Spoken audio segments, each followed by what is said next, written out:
I'm Al McFarland. Welcome to the conversation with Al McFarland. Today is Friday, March 6th, 2026, 4 days away from my anniversary. So I'm celebrating that already. 50 plus years of marriage to Bobby Ford McFarland. 50 wonderful years. Listen, today is the Healing Circle, and we're pleased to be in community with our leader, Dr. Bravada Garrett Akinsanya. Come on in, Dr. Akinsanya, and let me introduce you again. You know, Dr. Akinsanya is a clinical psychologist and the founder and executive director of the African American Child Wellness Institute. We call it ACWI, and she's got decades of experience in mental health. She is a seminal voice in addressing historical and contemporary trauma within the Black community. Her work with ACWI focuses on holistic child in context approach, recognizing that the health of the individual is inseparable from the health of the family and the community. Her expertise in the psychological resilience of African Americans provides a vital bridge between the clinical data of dementia research and the lived emotional experiences of Black families. We're going to be joined in a moment with an expert in the field. We're pleased to welcome our guest today. He is give you his background.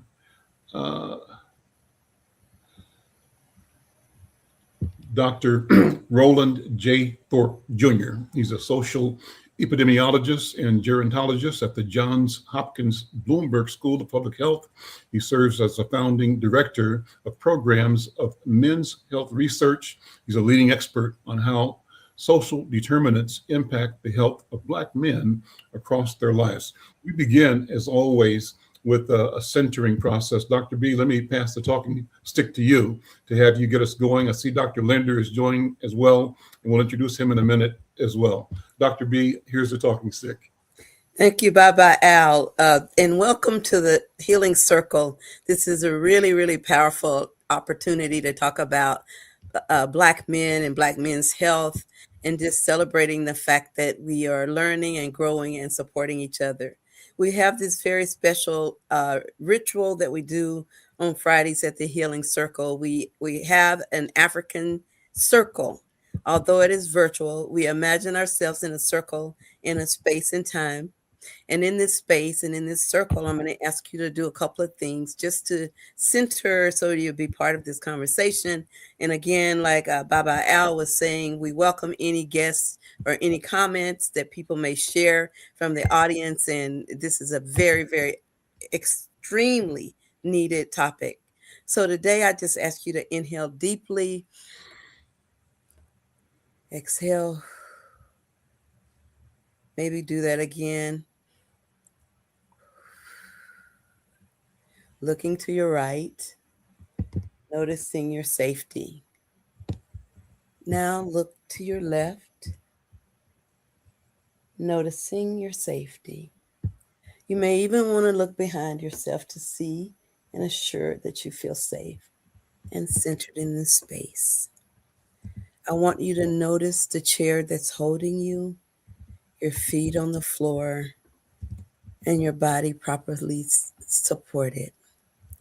In this sacred space, we acknowledge our ancestors and our elders and our Creator. So first, as we acknowledge our elders, we acknowledge them because those are the shoulders that we stand on. All of us are here because someone hoped, worked, prayed our way into existence. So the embodiment of hundreds and hundreds of generations of dreams.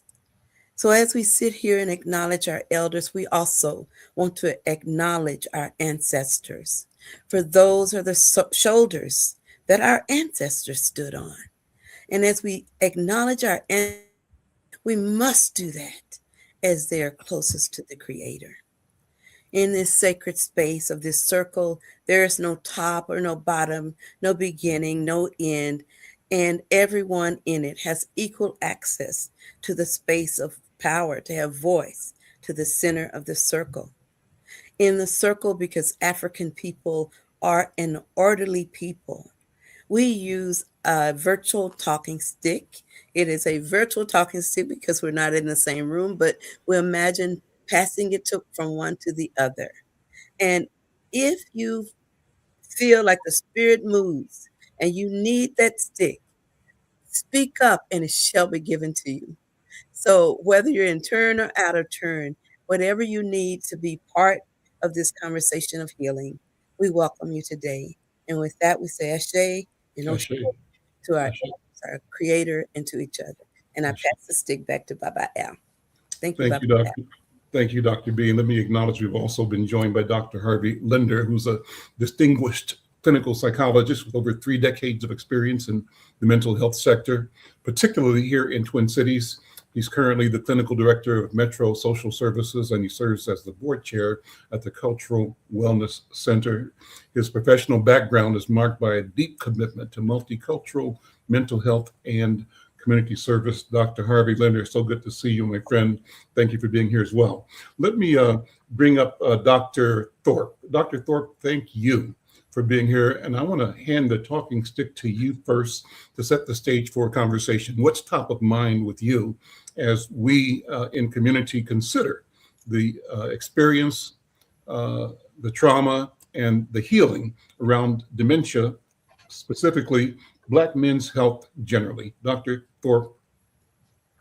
Thank you so much for having me today. I really want to just open up and say that we're in a very, very trying time in the world that we live in, and this isn't anything. I want to open up and say this isn't anything new for us as Black men. We've always been in trying times historically, and we find a way. We've always thrived, even under the most despondent of conditions.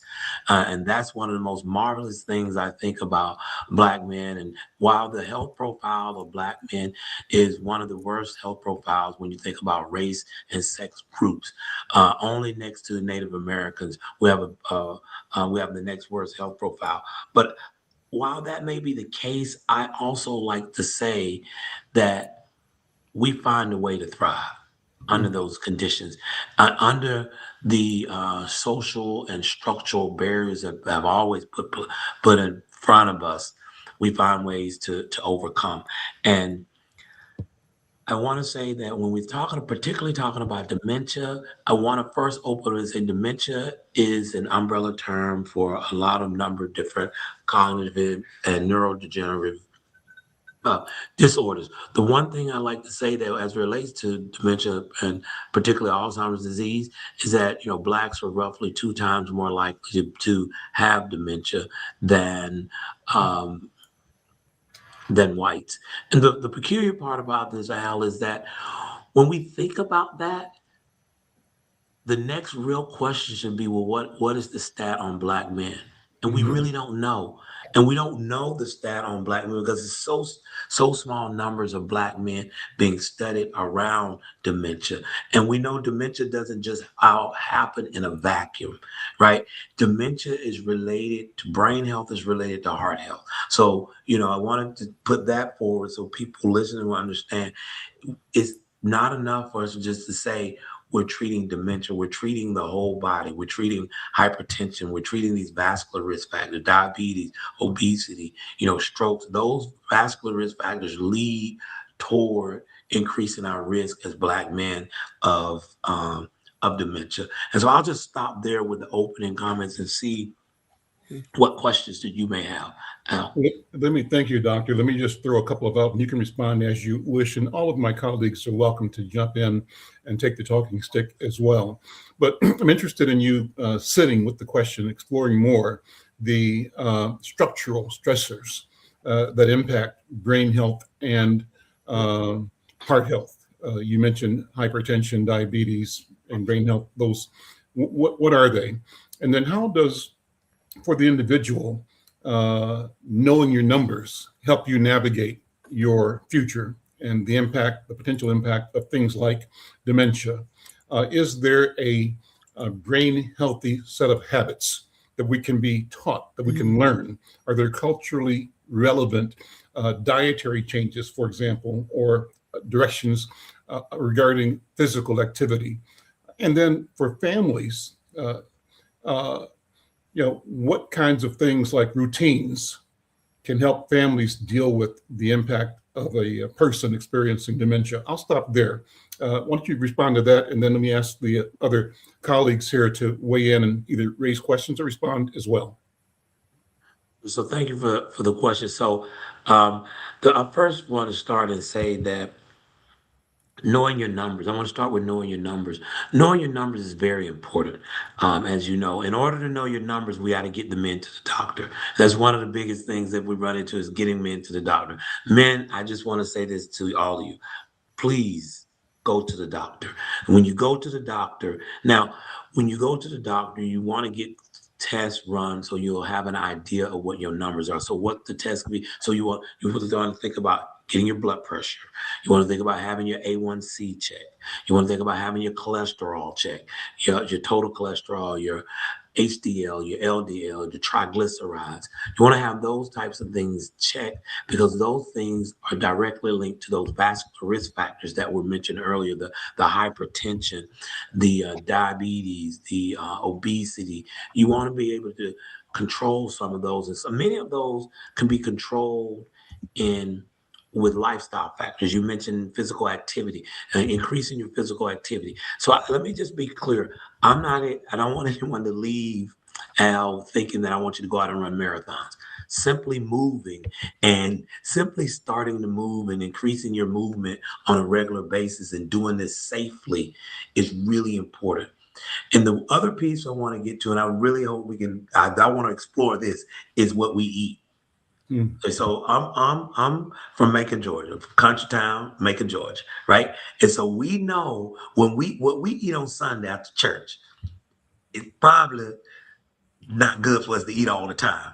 But what I want to say is that there are habits that have to be made in order for us to think about being able to impede the progress of developing dementia, right? And I think what we should do is what I tell people all the time is that I'm not telling you to restrict and don't eat no neck bone and don't eat no pork. I'm saying do it in moderation. I'm not saying do it in moderation. And I will tell you, and I have to say this, when I was I'm in Maryland now, and growing up, you ain't gonna run up in grandmama house talking about putting no turkey necks in no collard green. We put straight up neck bone up in there. That's what we doing. And we frying every Friday, Dr. B. We are frying fish in lard. That's what we doing, right? We're doing it. That's cultural, right? But I will say what I have done is I moved away from that. Mostly. I wanted to pause so I can get that mostly in there. Now, Dr. B, when I go home, I'm gonna get me a fried fish sandwich. I'm gonna do it, but I'm not gonna do it all the time, right? And I think doing things in moderation is really important because I think the messaging that has gone out a lot of time is restriction, and restriction doesn't work well. But I think doing things in moderation, and if you want a fried fish sandwich, get the fried fish sandwich. Get the craving out of your system and move on. But don't be eating fried fish every day. Right. And I think to the extent, same way you want to, increase your fruits and vegetables, but you want to increase fruits and vegetables that you like to eat. Don't force if you don't like rutabagas, don't be going in there talking to the grocery store talking, you go buy some rutabagas, right? And if you don't eat broccoli, don't buy broccoli, but get a green leafy vegetable that you like to eat and you enjoy. And then you can do that and you can start and you can build from there. I think those are some small things that can be done to help actually help us start bettering ourselves or bolstering where we are to be able to continue to move forward. Because this dementia is real and it ain't going anywhere anytime soon. It is real, right? And I think we're out on the battlefield and we're out here and we need to be armed with the tools necessary to keep us out there and being able to be physically active to the extent that you can be physically active and being able to make some modifications in your diet to the extent that you can, right? I think those are two two more straightforward things. I'm not going to say simple. I'm not going to say easy because I'm going to segue into your other question now, because there are structural things that are in place that impede us from being able to do some of those things, right? So, for example, what is a structural thing one of the structural things is the healthcare system. Right? You go to the doctor. If you don't have a doctor that understands you, or you don't have a doctor that don't want to listen to you, and you don't feel like you're heard at the doctor, you're not going to go. Men not going to go back. They're not going back. So you need to have someone that allow your voice to be heard or engage in shared decision making. And you want to go to an environment where it's warm, right? The environment itself is warm. And I've always said this, brothers, please, please, please, if you don't have a primary care, get a primary care person, right?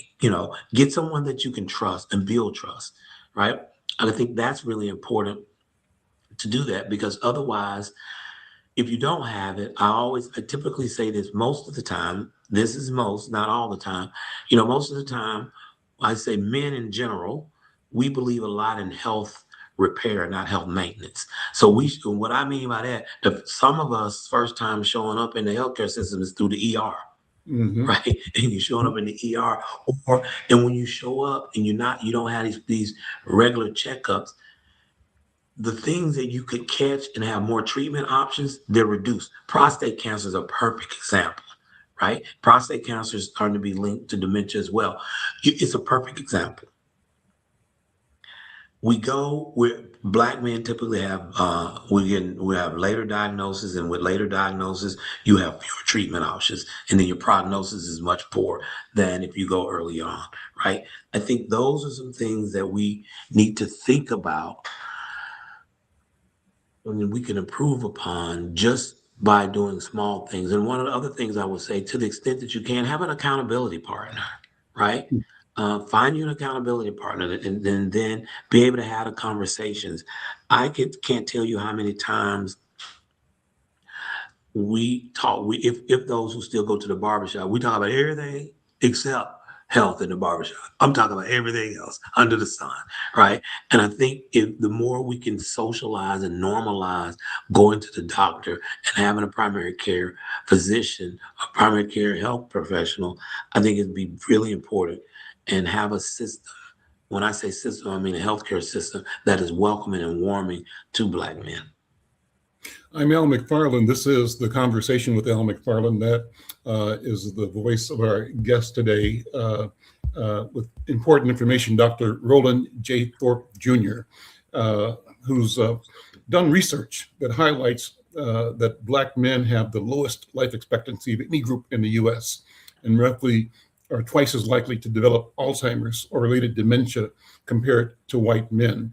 And we want you to be involved in this conversation as well, whether you're listening on Facebook or LinkedIn or any of the YouTube channels. Weigh in, come and make a comment in the comment section. Let us know where you are, who you are. Shout out to your town. Michelle, thank you for watching all the time. And let people know this important conversation is taking place right now. And Jared, if you would, put up the QR code on the screen so a person listening somewhere can click on that and jump in. We'll let you in the conversation as well. This is an important conversation. Let me pass the talking stick to Dr. Harvey and Dr. B. Dr. Harvey, you first. Just reactions, thoughts, observations, questions, however you want to take that. But thank you so much for being here, Dr. Linder. Well, thank you for having me. It's a complicated topic for me because I've, like probably many of you, I've been someone who dealt with folks in my family having dementia. My grandmother had dementia. My grandfather had dementia. My mother had dementia. And I expect that, someday I will probably have it because, I know that it's in my family, and I know that I'm getting older, and I know that, one of the reasons that we as Americans are having, this onslaught of dementia is because we are getting older.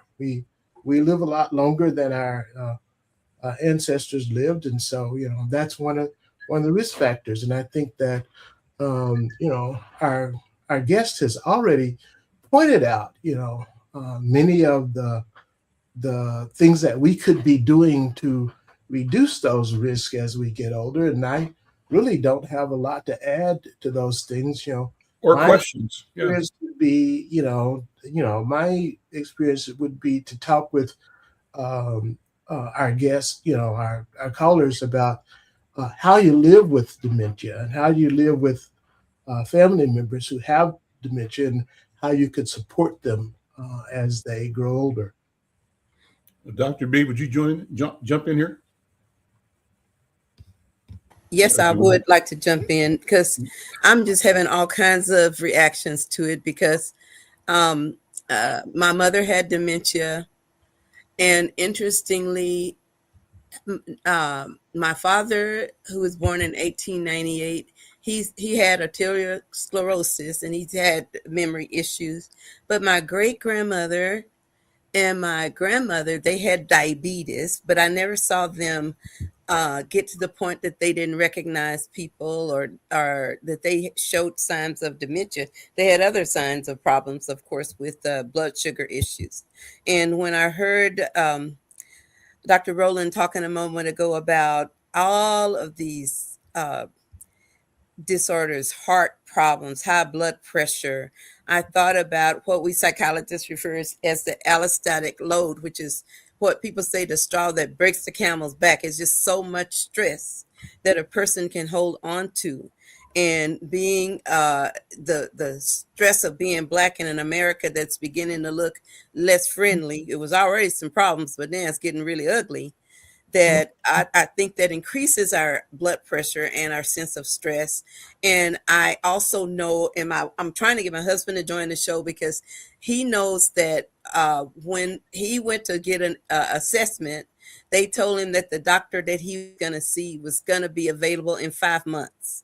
And that's not acceptable. And so a lot of Black men will be given some kind of bogus, sorry information like that, and they'll just sit down and wait 5 months. But I just want to encourage us to hear what our brothers are saying here today. And that's, as a Black woman who loves all my Black, I want to see you healthy. I can't feel whole when I can't see my brothers around me being healthy. So I want to put that 2 cents in, and I'll give the stick back to our guest because he's got plenty to say, and I'm ready to listen. Well, thank you, Dr. B. And before you pass it, Dr. Thorpe, tell us about the research you've done. How did you approach the research? What was your intent in examining or approaching this field of study? And then give us more of your findings and the value that your knowledge is bringing to our community. So thank you so much for that. I want to say thank you to the other 2 speakers as well for their comments. So how I got into studying Black men was that both of my grandfathers died before they could get a Social Security check. Right. And so this is a system that we all pay into, right? And most Black men die and don't ever get a check out of that system. Right. And so both of them died of heart disease. And I was I always wanted to figure out, well, what is it about? Is it the environment that they came in? Is it about the stress of just being a stress of moving around in America that doesn't want you here? Is it a combination of all those, right? And so that's how I really started thinking about Black men's health. And then I later found I was given a lecture in an undergraduate class, and we were looking at life expectancy. And that's when I noticed, ever since the data has been collected since 1900, Black men has had the lowest life expectancy in the United States. And so at that point, I said, okay, I'm trying to understand why this is the case. And so the first study that I did, Al, is I did a qualitative study where I interviewed men, and I had a simple question. The question was, why don't you go to the doctor? I wanted to know, I talked to men from different parts of the country. I just want to know, why don't you go to the doctor? And some of the things we found is not going to be surprising. So in the South, they don't cause of medical mistrust, right? They don't want to, they believe the health system is going to harm them, or or mistreat them, as what Dr. B example she just described. So that was one. The other thing we found out is that in the studies that they don't trust the healthcare system, and then they have always been told that it's a sign of weakness to talk about your health, right? So I love to hear the psychologist's comments and hear the comments around that. Is that it looks as a sign of weakness, particularly when we're talking about either prostate health and or mental health. There's this stigma associated with that, and it's very, very difficult to overcome. And then the other reasons we learned, and some of them learned, is that they have fear of finding out that they won't be able to provide for their families, right? If they go and they find out they have some disease that they can't cure and they won't be able to provide for their families. Those are the big reasons why men said they didn't want to go to the doctor. So from that, I decided, I wanted to think about, is there a way that we can track? Is there a way we can do some research to better understand this? And so we decided to launch the Black Men's Health Survey, which we did about 26, about 8 years ago. And we collected some data, and we're done with the data collection. And we're now actually analyzing the data. One of the things to this day that we found that Black men still go to the doctor less than their white counterparts. And some of the reasons are still the reasons of mistrust, stereotype threat, a lack of shared decision making. So what I mentioned earlier, they're not being heard when they're at the doctor, or the doctor's not allowing them an opportunity to address questions and get questions answered. Those are some of the key reasons why I've gotten into this, and to be able to heighten awareness around brothers, and to be a voice for the brothers, and to be able to see if we can get some solutions and move toward making change. And I want to see the brothers get their Social Security checks, get some checks, right? That's practical. That makes it real to everybody. That really makes it real, doctor. So let me jump in here. Let me jump in real quick. A couple of things. Everybody's mentioned that they have people in their family. Same with me. I'm approaching, I tell people now, I'm almost 80. I'll be 79 this year in September.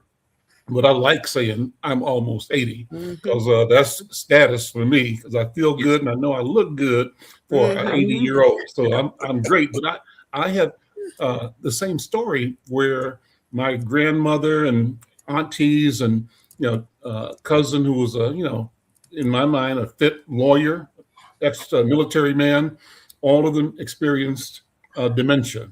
And like you, I figured that if it's in my family history, the chances of me experiencing it are probably greater as well. Then you just dropped another bomb on me, because I'm a survivor of prostate cancer, right? And so I'm having gone through that, and in my mind, doing quite well and managing it, because I've gone to the doctor. But all of this, to me, points to something about how we interact with the system. And the question that you probably have discovered or addressed is, how do we approach inclusion of our story in research? And why have we been averse to participating in clinical trials and research? And I know that is in part because we know that we have been researched without our consent, that we've been guinea pigs as a culture. There was a story on public radio yesterday about Henrietta Lack. Is that her name? Henrietta Lacks. Yes. Yeah.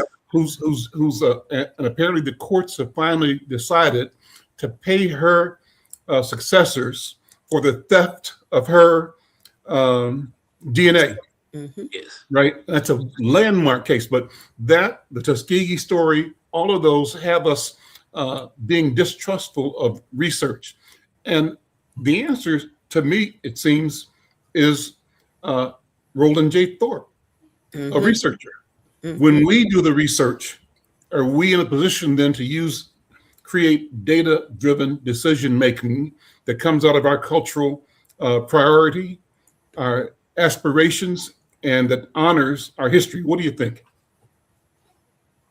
I think I think you're spot on with it. And I think the other thing is that the one other thing that I pride myself on is that, you know, when I'm doing this research, I'm doing it and I'm doing it in honor of those who have passed away, right? And those who actually, you know, a lot of them passed away because of the stuff you said, Al, the Tuskegee story, the happenings with the Henrietta Lacks. And when you have to when you're trying to get people to enroll in studies, it's extremely difficult when you're going in the South, right? Mhm. Because that first thing, and there's older adults, the first thing they're going to tell you and say, "Well, are y'all going to do what they did to me, to Tuskegee, or they going to do that to me?" You know, I had to deal with some of that when we were recruiting. And fortunate enough, I went in the room and I sat down with them, and, you know, the men trusted me, right? And it's a matter of, they didn't know me from Adam. A lot of them didn't, right? But to be able to go and sit down, I look like them, they look like me, we'll give this a shot. And I'm so fortunate that they did do that. The other thing, Al, I wanted to get back to really briefly is this idea of stress and allostatic load. Dr. B brought this thing up, and it is extremely important. Moving in today's society, just moving around in today's society as a Black man is stressful in and of itself. Mm. Walking outside in these cities is stressful in and of itself, right? You don't know what's going to happen, and you know, God forbid you end up in a system, or a legal system, or, you know, the system is designed, the designs that it have, the constraints that it have, and the things that are put in place to keep the structural things that are put in place. We can go back to residential segregation, right? We go all the way back to residential segregation. Although it's unlawful today, it's been unlawful since 1968, you still feel the lingering effects of segregation. Those structural things and policy that were put in place where we want Blacks to only live here versus living somewhere else. You know, down south, Dr. B, was the railroad track that divides it, right? I don't know. It's the railroad track that divides it. So, you know, those people that live on the side of the railroad track that look like me, there are different choices we have to make because we're constrained by that context. And it's always been that way. And living through that, someone who's living through that has to have a high allostatic load, and they have to have uh, some level of mental capacity that has been weakened or diminished because they've had to through these experiences all their life. And the people like Al that make it to 80 are extraordinary. Mhm. Extraordinary, and you're being commended, Al. Extraordinary, and learning from them is the next wave. How did you get here? What are the things that you do, and how do we move forward from those things? I think that's extremely and really extremely important to acknowledge and to understand. Dr. B, Harvey, Dr. Harvey. Well, two things. One is thank you for the talking stick again. Mhm. But, you mentioned two things that triggered some things in my head. One was the issue of like going to the doctor and not seeing people who look like us. You know, I had an episode where, you know, I'm one of those people who I've lived in these circles. I have a doctorate degree myself. I've worked in the healthcare system for years. I had an issue where I needed to go to the doctor, and I was able to go to one of these specialty clinics, you know, and you know, as I walked in, there was like a hallway where they had pictures of all the doctors in the clinic, right?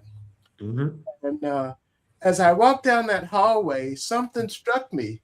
And what struck me is that there must have been 60 pictures of doctors on the wall, and they were all white men Mhm. except for two pictures. And the two pictures were of um, two white women. Mhm. There were no there were no people of color. uh, in that, on the hallway in that whole clinic. And that's something that has an impact on, people being able to trust, the doctor they're going to see, the people being able to trust the medical system and the information that they're going to get from the system.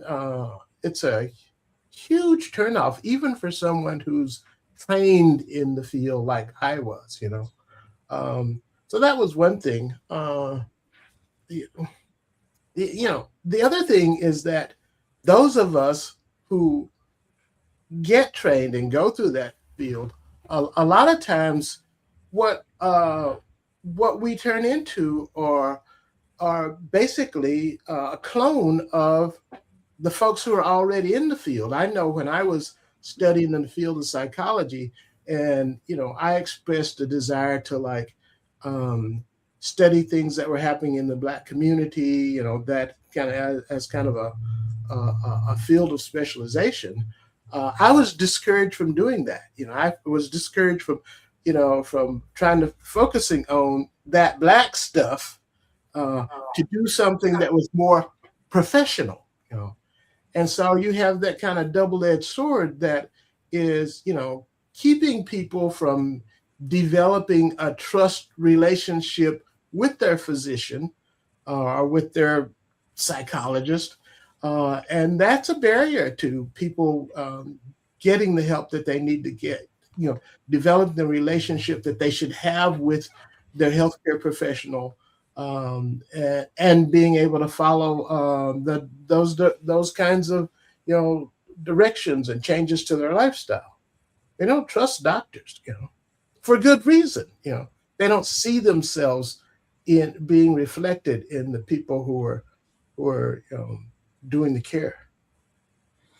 Thank you, Dr. Leonard.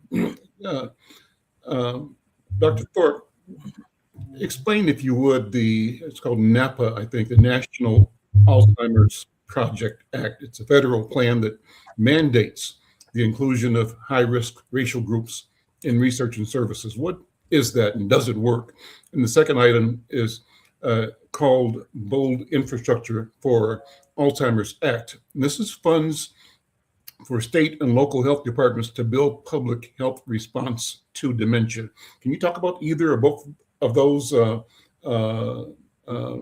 strategies to? Yeah, so the NAPA, I'll start, yes.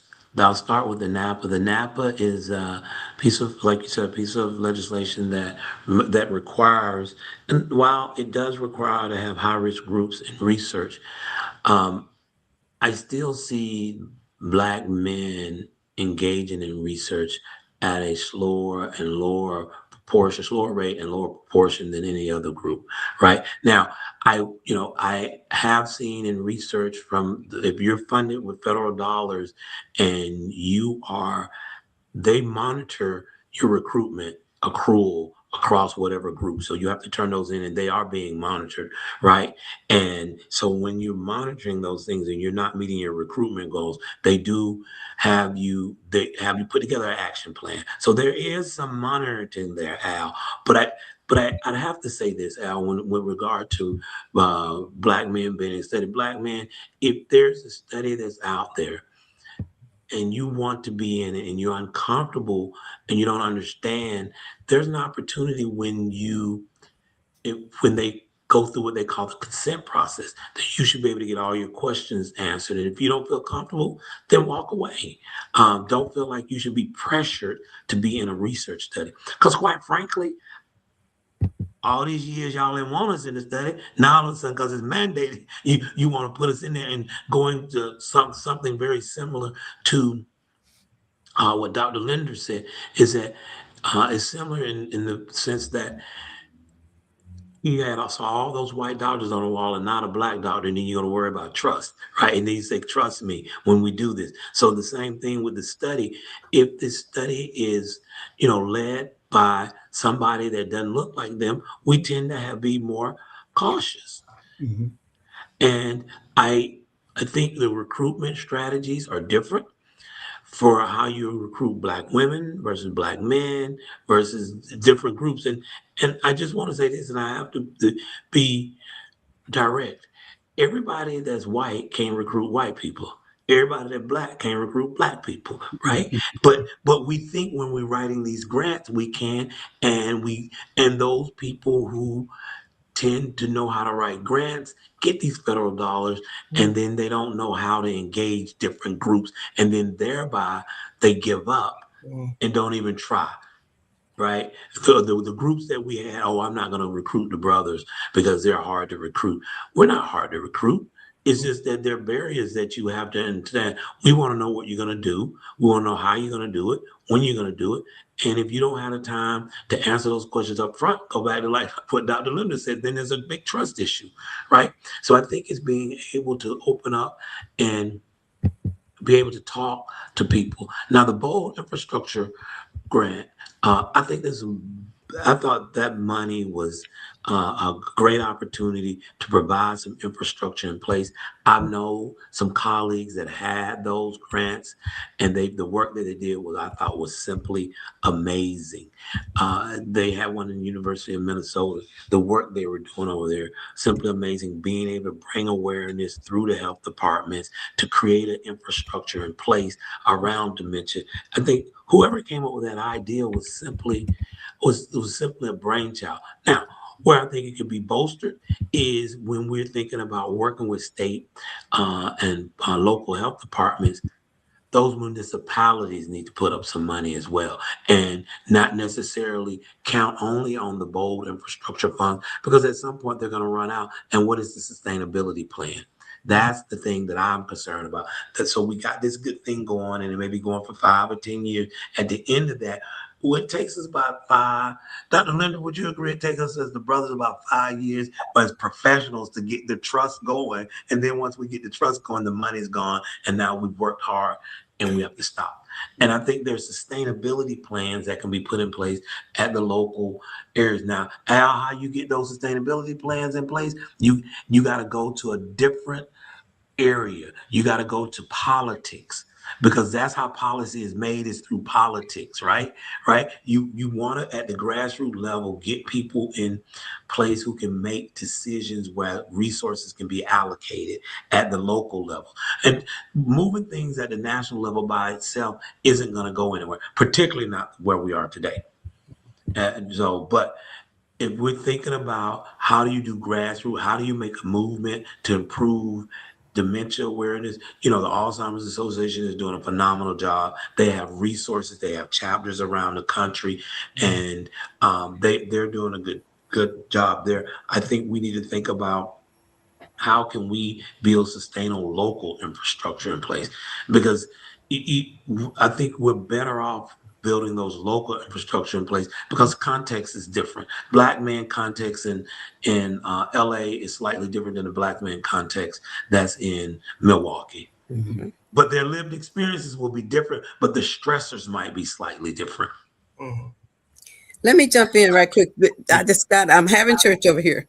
So, so what I was going to say, and I heard you say, is, we look 5-10 years and the money runs out. Well, I'm going to tell you, here in Minnesota, we're looking 5-10 months. The money's running out. We're looking maybe get a good year before the floor falls out of the grants or whatever it is. So we need to have some super skills at creating ways to sustain our work if we're going to be able to do it. You may have an excellent program. I know we have a program called Project Marua, and it's about parenting and wellness, and it was just awesome. And as soon as people heard about it, they took the money. So I'm just telling you, it's something weird about that.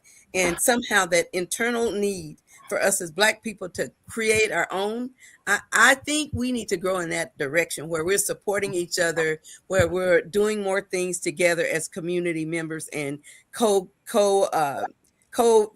and brothers on this journey, co-create things as sisters and brothers on this journey. And when you talk about politics right now, we know what we've got with the current administration nationally, how it's impacting us locally. It's not a pretty thing. So I think also and being effective in not just knowing your stuff, know how to sell your stuff to people who wouldn't normally want to buy it. And I think that's going to be a skill set that we're going to need here in Minnesota. And at least I can say that for me. And I give the talking stick back to you, Brother Roland, because you're on a roll now. I'm going to let you keep going. Well, I just want to talk just a little bit about history. Just want to do a quick history lesson because Brother Al has brought up Tuskegee, and Henrietta Lacks. I just want to just talk briefly. We have, but there has been in our past history of how sustainability could be. It's called the Black Panthers. Mhm.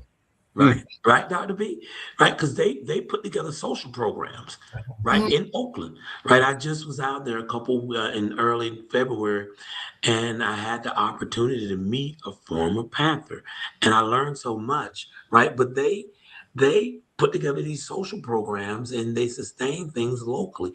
That I'm not saying that we have to do the exact thing, but I'm saying, a lot of stuff that we Black people have done are doing now. A lot of it has been done in the past, or we've leveraged what is learnings from what is done in the past and built something more robust moving forward. So I think we have places and spaces that we can launch and learn from. I completely agree with you thinking about building our own and co-create for our own selves and sustaining ourselves. Tulsa, Oklahoma. They showed us how to do it, right, Dr. B? They blew it up, then we came back and built it back. And now they even have a festival every year that honors that, right? Which is one of the most beautiful things. So we in America, that's when I opened up and said one of the most beautiful things about Black men. And that was for Black men, but it's no different for the sisters. We learn how to thrive, living in environments in very constrained, contentious, and unique environments in America. Let me put this on the screen. I got an editorial that I ran in my paper last week, Dr. Rowland. Uh, let's see. Maybe I can't. It says, I don't know if I'm able to bring it up. Jared, can I bring this up or not? Maybe I can't bring it up. There we go. And the title is something that I've been preaching for a long time as a communicator, journalist, and advocate. And the history, my observation as a reporter, too often they get the money, we get the misery. And again and again and again, I can cite chapter and verse of how the problems that we discussed, that we identify, that we share and look at our white brothers and sisters have an ability to marvel gazing at the problem and saying how wonderful this problem is to look at and think about. And they get funded to address the problem, but we don't. And that is a challenge. So you can take that down. So, and too often, if a mistake happens on our side of the equation, all of our resources and agencies and organizations and individuals get penalized for it. And when they likewise have a challenge or a problem, it's an individual thing. The society, the culture doesn't suffer for it. Well, let that lead into this idea of remedies. Is there a what I call cultural competency mandate? Is there a system, or should we develop a process for requiring healthcare providers to undergo training on implicit bias and the unique needs of Black families? And should there be some kind of expanded respite care system, increasing funding for programs that give caregivers a much needed break? And then finally, what about the question of environmental justice? What kind of policies, and you talked about policy, Dr. Rowland, policies that address place-based disparities that you've identified, such as improving neighborhood safety and access to healthy food? So jump in that and sort of explore what your thoughts are, Dr. Rowland.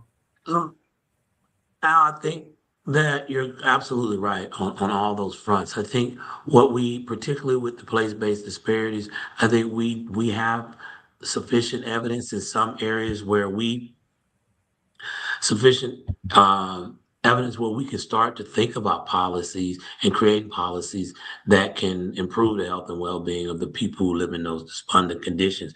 So one of the things that I always have found very interesting was that, when we talk about environmental justice for whom? Right? Environmental justice for whom?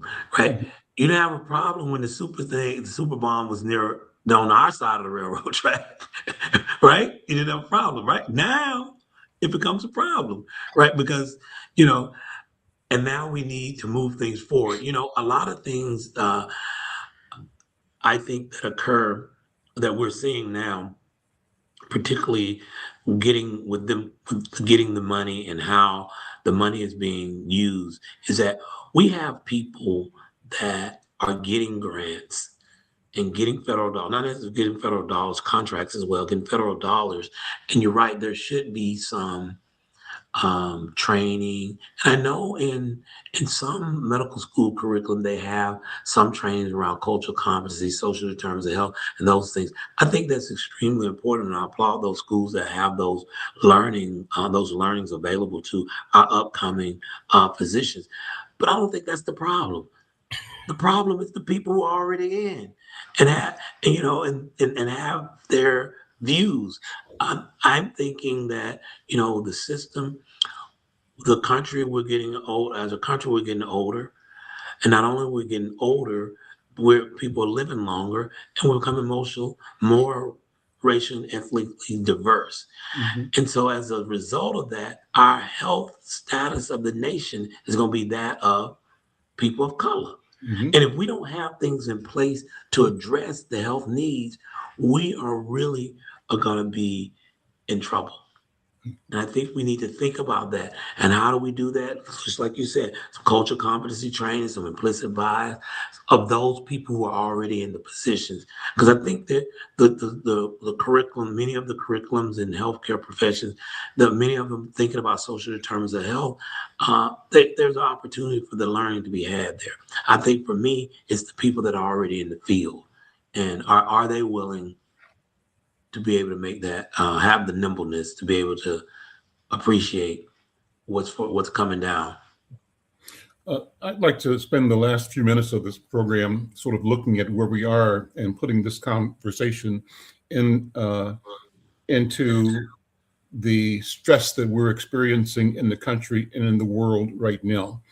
And, I was in a meeting a few minutes ago before this one with a business person.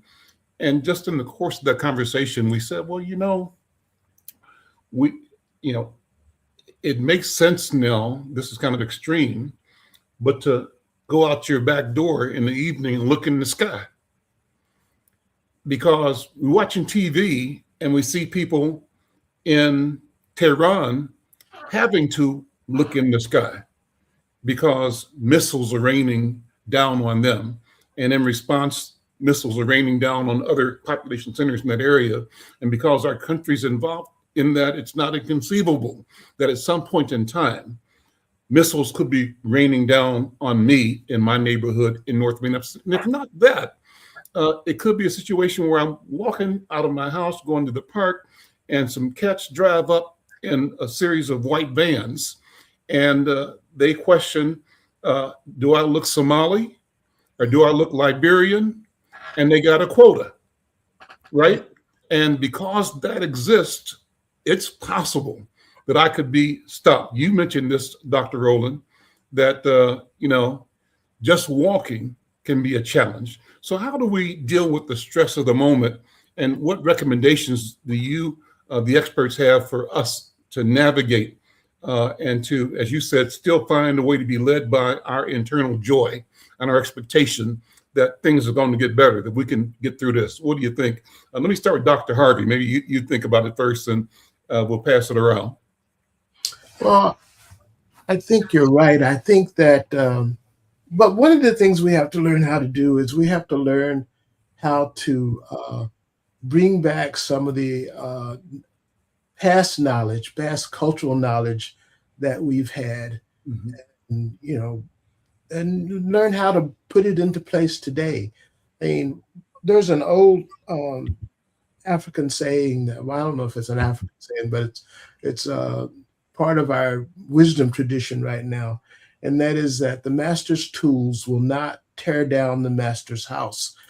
I think that one of the mistakes that we have made is, we've been trying to use the tools of Western culture to solve our problems, when it's actually Western culture that has caused the problems that we have. And so, I think our mission is going to be, we have to study ourselves, and we have to come up with our own solutions going forward, because we can't just use the strategies and tactics that Western culture and Western medicine has given us. Those are not the things that are gonna help us make the changes that we need to make.